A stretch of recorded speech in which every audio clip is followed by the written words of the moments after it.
I would say that that is an appropriate use of tariffs. So I have, as you noted, I've gone over the economic rationale for all of this.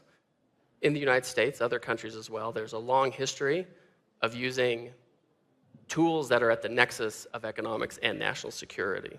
In the United States, we have export controls, we have sanctions, we have prohibitions, we have things we do with SWIFT, things we do in conjunction with Europeans, things we do on our own.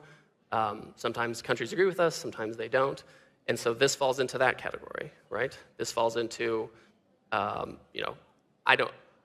president clearly has decided he doesn't want to impose full sanctions on countries all the time, but he can use a lesser measure like tariffs to try to also set the scene for whether it's negotiations or other geopolitical outcomes. Europe has done nothing to implement the trade deal.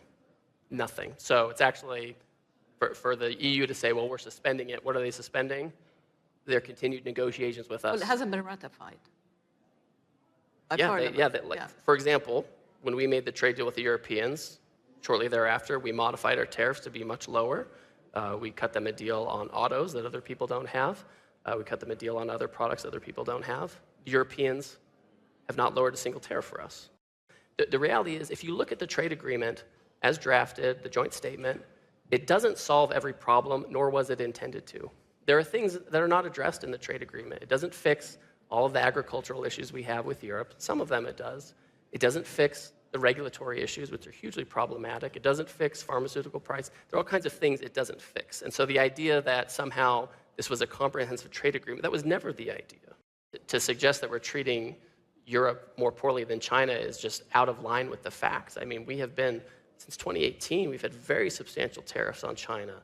There have been export controls on China that they hate. There has been investment scrutiny that the Congress of the United States has stepped up. I mean, it's just, these are just things of a totally different nature.